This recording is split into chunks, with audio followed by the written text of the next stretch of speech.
तो एपिसोड की स्टार्टिंग में सोरा रेन और बाकी सभी लोगों को बता रही होती है कि शैडो नाइट ने उसे आज शाम तक का टाइम दिया था, जिस टाइम में उसे फेरी विलेज के ऊपर लगे हुए बैरियर को हटाना था।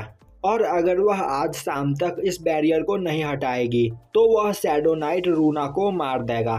रेन बोलता है तुम्हें परेशान होने की कोई जरूरत नहीं, हमारे रहते ऐसा कभी नहीं होगा। अब सोरा रेन को उस शैडो नाइट तक पहुंचने का रास्ता बताती है, जिसके बाद रेन कानडे और टानिया के साथ उस ओर निकल पड़ता है। अब रेन उस जगह पर पहुंचकर देखता है कि शैडो नाइट एक जगह पर बैठा होता है। वहीं उसने अपने पास में ही रूना को बांध कर रख रखा होता है, जो देखकर सभी को काफी गुस्सा आता है और अब वह शैडो नाइट पर अटैक करने का प्लान बनाते हैं। अब वह लोग अपने प्लान के हिसाब से शैडो नाइट पर अटैक कर देते हैं। रेन आगे बढ़कर अपने फायर बॉल से शैडो नाइट पर अटैक करता है, पर उस अटैक से शैडो नाइट को कुछ भी नहीं होता है और वह हंसते हुए बोलता है कि मुझे नहीं पता कि तुम लोग कौन हो, पर तुम्हारे यह स्पेल मेरे सामने नहीं टिक पाएंगे। उसी वक्त कानडे उसे एक किक करती है और तभी रेन उसे एक पंच करता है और बोलता है कि तो क्या अब इससे तुम्हें दर्द हुआ। अब उस पंच से शैडो नाइट थोड़ा पीछे हो जाता है, पर उसे कुछ ज्यादा डैमेज नहीं होता है। अब वह शैडो नाइट बोलता है तुम्हारे अंदर काफी ज्यादा स्ट्रेंथ है, तो कहीं तुम माइटी हीरो तो नहीं। रेन बोलता है मुझे हीरो बोलकर मेरी इंसल्ट मत करो। तभी शैडो नाइट बोलता है क्या तुम्हें नहीं पता कि मैं डीमन किंग की आर्मी का एक सोल्जर हूँ, मुझसे फाइट करके तुम बहुत पछताओगे। तो मुझे बताओ आखिर तुम इस जगह पर क्या करने के लिए आए हो। रेन बोलता है मैं तुम्हें यह बताना जरूरी नहीं समझता। वहीं खड़ी कानडे रूना की ओर देख रही होती है, जो देखकर शैडो नाइट समझ जाता है कि यह दोनों रूना को बचाने के लिए आए हैं और अब वह अपने स्वॉर्ड से रूना पर अटैक कर देता है। पर उसी वक्त टानिया बीच में आते हुए उसके अटैक को ब्लॉक कर देती है और उस जगह से रूना को लेकर वहां से भाग जाती है। शैडो नाइट उसे रोकने की कोशिश करता है, पर रेन और कानडे उस पर अटैक करने लगते हैं, पर उनके अटैक्स का शैडो नाइट पर कुछ खास असर नहीं हो रहा होता है, जो देखकर रेन थोड़ा परेशान हो जाता है। तभी शैडो नाइट बोलता है तुम दोनों ने मुझे अंडर एस्टिमेट करके बहुत बड़ी गलती की है, तो अब तुम दोनों नहीं बचोगे। जिसके बाद वह लगातार रेन और कानडे पर अटैक करने लगता है। अब उसकी पावर को देखकर रेन सोचने लगता है अगर डीमन किंग का एक सोल्जर इतना पावरफुल है तो खुद डीमन किंग कितना पावरफुल होगा। अब रेन कानडे के पास आते हुए बोलता है कानडे मैं इस शैडो नाइट को बिजी रखने की कोशिश करूंगा और तभी मौका देखकर तुम अपनी पूरी पावर का यूज करते हुए इस पर अटैक करना। कानडे बोलती है पर उसके अटैक का शैडो नाइट पर कोई भी असर नहीं हो रहा है। रेन बोलता है जैसा मैं बोल रहा हूँ तुम बस वैसा करो, मेरे पास एक अच्छा आइडिया है। जिसके बाद रेन उस फॉरेस्ट में मौजूद आरबीज को ढूंढकर उनके साथ कॉन्ट्रैक्ट करता है। वहीं वह सोच रहा होता है इन आरबीज के काटने से शैडो नाइट को कुछ होगा तो नहीं, पर इनकी वजह से उसका ध्यान जरूर भटक जाएगा। अब वह आरबीज शैडो नाइट पर अटैक करने लगती है, जिससे वह शैडो नाइट उन बीज को मारने में बिजी हो जाता है। उसी वक्त रेन कानडे के पास आता है और अब वह कानडे के ऊपर अपने बूस्ट स्पेल का यूज करता है। अब इससे कानडे की पावर काफी ज्यादा बढ़ जाती है, जो देखकर उसे कुछ भी समझ में नहीं आ रहा होता है और अब वह काफी तेजी से आगे बढ़कर उस शैडो नाइट पर अटैक करती है, जिससे उस शैडो नाइट की पूरी बॉडी डिस्ट्रॉय हो जाती है। तभी कानडे रेन के पास आकर उससे पूछने लगती है कि अभी रेन ने इस जगह पर क्या किया था जिससे उसकी पावर कहीं ज्यादा बढ़ गई थी। रेन उसे बताता है कि वह बीस्ट टेमर की एक यूनिक स्पेल है, जिससे किसी भी बीस्ट की नेचुरल एबिलिटीज बढ़ जाती है और पहले मेरे पास मैजिक पावर नहीं हुआ करती थी, जिस वजह से मैं इस स्पेल का यूज नहीं कर सकता था। पर अब टानिया के साथ कॉन्ट्रैक्ट करने के बाद मेरे पास काफी ज्यादा मैजिक एनर्जी है, जिसके यूज से मैंने तुम्हारी पावर को कई गुना बढ़ा दिया। तभी उस जगह पर टानिया भी आ जाती है, जिसके साथ रूना बेहोशी की हालत में होती है। वहीं टानिया गुस्से में बोल रही होती है बूस्ट एक लॉस्ट स्पेल है, तो आखिर रेन को यह स्पेल कहाँ से मिला। रेन बोलता है मैंने यह अपने गांव में ही सीखा था। तभी रूना को भी होश आ जाता है। अब उसे देखकर रेन उसे बताता है कि अब वह सेफ है और उसकी बड़ी बहन सोरा ने उन लोगों को इस जगह पर उसे बचाने के लिए भेजा था। जिसके बाद वह रूना को सोरा के पास लेकर जाते हैं। वहीं पर वह दोनों एक दूसरे को देखकर काफी खुश होती है और अब वह रेन को थैंक्स करती है। वहीं अब वह लोग नोटिस करते हैं कि रूना और सोरा एक दूसरे से बिल्कुल अलग है। जहां सोरा बिल्कुल भी नहीं बोलती है, वहीं रूना लगातार बोलती ही चली जाती है। तभी कानाडे बोलती है, मैं तुम दोनों को एक साथ देखकर काफी खुश हूँ। अब तुम दोनों एक साथ इस जगह पर रह सकते हो। तभी सोरा उन्हें बताती है कि अब उन लोगों को इस जगह से जाना होगा क्योंकि डीमन को उनके बारे में पता चल चुका है। तो वह लोग उन्हें ढूंढते हुए इस जगह पर पहुंच सकते हैं, जिससे फेरी विलेज के लोगों की जान खतरे में आ सकती है। इसीलिए उन दोनों को अब फेरी विलेज से दूर जाना होगा। तभी रूना बोलती है, वह वैसे भी इस बेकार जगह में रहते रहते बोर हो गई थी, उसे इस जगह से बाहर निकलना था। तभी कानाडे उनके पास जाते हुए बोलती है, क्यों ना तुम दोनों हमारे साथ चलो, मैं तुम्हें अपनी टीम में शामिल करना चाहती हूँ। क्यों, मैंने सही कहा ना टानिया? टानिया बोलती है, हाँ, मैं भी तुम्हें अपने टीम में लेने के लिए तैयार हूँ, पर असल में हमारे टीम लीडर रेन है, तो पहले तुम्हें इनसे बात करनी होगी। तभी रेन बोलता है, क्या तुम एक इंसान के टीम में आना पसंद करोगी? सोरा बोलती है, उन्हें बचपन से ही सिखाया गया है कि इंसान बुरे होते हैं, पर रेन काफी अच्छा है। और अब वह इससे आगे बोलने में झिझकने लगती है। तभी रूना बोलती है, रेन एक अच्छा इंसान है, तो वह उसके साथ चलने के लिए तैयार है। तभी सोरा बोलती है, अगर रेन उन्हें अपनी टीम में लेना चाहे तो। रेन बोलता है, मैं तुम्हें अपनी टीम में लेने को तैयार हूँ। तभी रूना बोलती है, वह अब रेन के साथ तभी चलेंगे जब रेन उन लोगों के साथ भी कॉन्ट्रैक्ट करेगा। जो सुनकर रेन घबरा जाता है। तभी रूना बोलती है, रेन ने इस जगह पर कानाडे और टानिया के साथ कॉन्ट्रैक्ट कर रखा है, तो वह दोनों चाहती है कि वह उसके साथ भी कॉन्ट्रैक्ट करे। अब यह सुनकर रेन सोचने लगता है, वह टानिया और कानाडे के साथ इसीलिए कॉन्ट्रैक्ट कर पाया क्योंकि वह दोनों बीस्ट है, पर क्या वह इस जगह पर फेरिस के साथ भी कॉन्ट्रैक्ट कर सकता है? तभी टानिया बोलती है, मुझे पता है कि तुम क्या सोच रहे हो, पर तुम्हें एक बार ट्राई करके देखना चाहिए। बिना ट्राई किए तुम हार नहीं मान सकते। और अब टानिया और कानाडे रेन को मोटिवेट करने लगती है, जिसके बाद रेन आगे बढ़कर सोरा और रूना के साथ कॉन्ट्रैक्ट करने के लिए फॉर्मेशन बनाता है। और अब वह उन दोनों के साथ भी कॉन्ट्रैक्ट करने में कामयाब हो जाता है, जो देखकर वह काफी हैरान होता है। वहीं सोरा और रूना यह देखकर काफी खुश होती है, पर उस जगह पर अपनी ज्यादा पावर का यूज करने की वजह से अब रेन को चक्कर आने लगते हैं। पर तभी सोरा और रूना उसे संभालती है।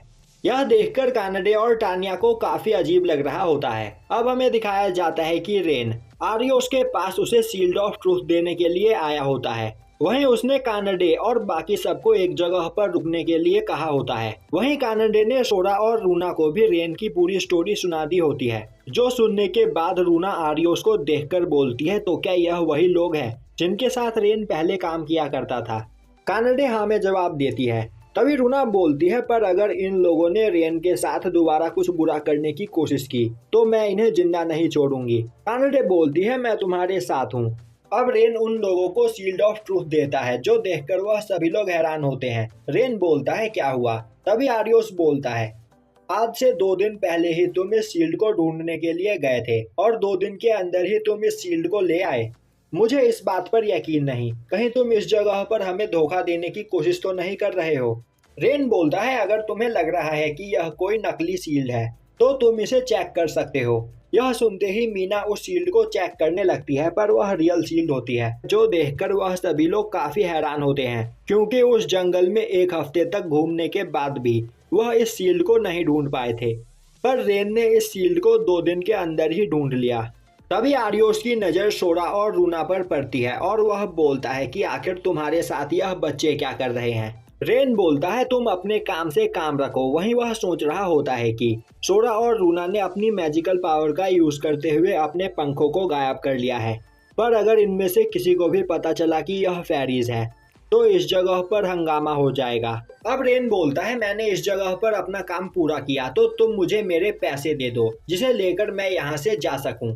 अब आरियोस उसे पैसे दे देता है, जो लेकर रेन वहां से जाने लगता है। वहीं वह सोच रहा होता है कि आज के बाद वह कभी भी दोबारा इन लोगों के साथ काम नहीं करेगा। तभी आगाट रेन को रोकता हुआ बोलता है, रेन, क्यों न तुम दोबारा से हमारे टीम को ज्वाइन कर लो। तभी आरियोस गुस्से में बोलता है, आगाट, तुम मुझसे बिना पूछे यह कैसे कर सकते हो? आगाट बोलता है, जरा इस बारे में सोचो, रेन पहले से काफी ज्यादा पावरफुल हो चुका है और रेन के बिना हमें यह शील्ड कभी नहीं मिलता। तो अगर हम रेन को अपनी टीम में शामिल कर ले तो इस जगह पर हमारे सभी काम आसान हो जाएंगे। अब लिलियन और मीना भी आगाट को सपोर्ट करती है, जो देखकर आरियोस चुप हो जाता है। तभी आगाट रेन के पास जाते हुए बोलता है, तो तुमने इस बारे में क्या सोचा? तुम हमारी टीम को दोबारा से ज्वाइन कर लो और मैं तुमसे प्रॉमिस करता हूँ कि हम तुम्हें पहले से ज्यादा पैसे देंगे। पर रेन कुछ भी नहीं बोलता है। तभी आगाट बोलता है, रेन कहीं तुम पुरानी बातों को दिल से लगाकर तो नहीं बैठे हुए हो? उन बातों को भूल जाओ, वह सब कुछ भी नहीं था। अब यह सुनते ही रेन को याद आने लगता है कि उन लोगों ने रेन के साथ किस तरह नौकरों जैसा व्यवहार किया था। वहीं उसे काफी गुस्सा आ रहा होता है। तभी कानडे और बाकी सब बाहर निकलकर आती है और रेन को उनके साथ चलने के लिए बोलती है। अब रेन उनके साथ जाने लगता है। तभी आगाट बोलता है, क्या तुम इस जगह पर हमें मना कर रहे हो? एक बार सोचो रेन, अगर हमने मिलकर एक साथ डीमन किंग को हरा दिया तो हमारे पास एक ऊंचा रैंक होगा, काफी सारे पैसे और पावर होगी। तो हमारे साथ हाथ मिला लो।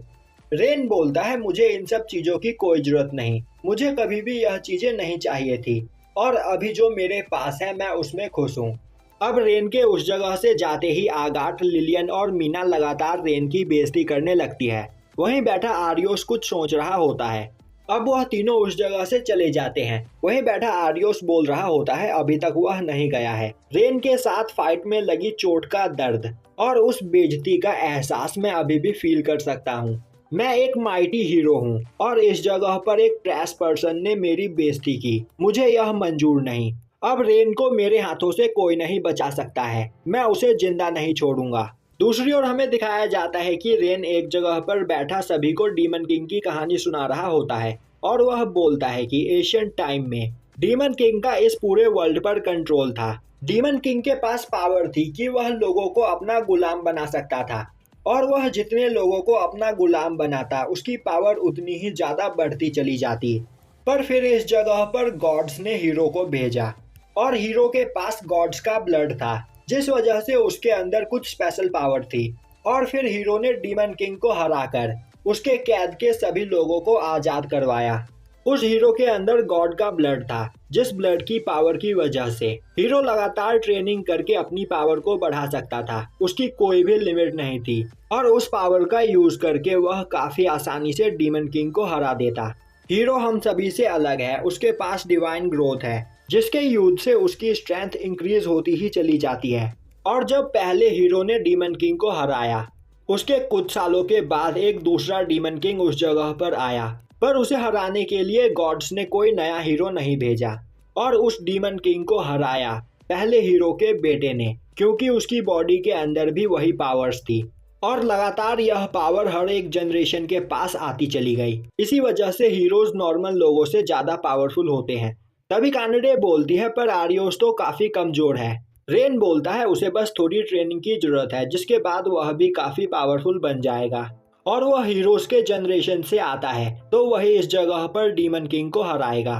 तभी सोरा बोलती है, पर रेन तुम भी इस जगह पर हीरो बन सकते हो। तुम्हारी भी बॉडी की कोई लिमिट नहीं है। तुमने इस जगह पर कानडे के साथ कॉन्ट्रैक्ट किया, जिससे तुम्हें सुपर स्ट्रेंथ मिली, और टानिया के साथ कॉन्ट्रैक्ट करके मैजिकल पावर, और हमसे कॉन्ट्रैक्ट करने के बाद तुम्हारी मैजिकल एनर्जी और भी ज्यादा बढ़ गई है। तो अगर तुम इसी तरह अल्टीमेट स्पीसीज के साथ कॉन्ट्रैक्ट करते रहो तो तुम्हारी पावर काफी ज्यादा बढ़ जाएगी, जिसके बाद तुम भी डीमन किंग को हरा सकते हो।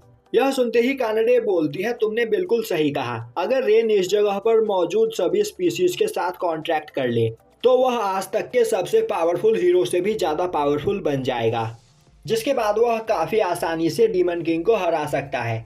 तभी रेन बोलता है, मुझे यह बेकार का आइडिया लग रहा है। टानिया बोलती है, नहीं, यह एक काफी अच्छा आइडिया है, क्योंकि हम इस जगह पर किसी कमजोर हीरो के भरोसे नहीं बैठ सकते हैं। हमें खुद आगे बढ़कर कुछ करना होगा।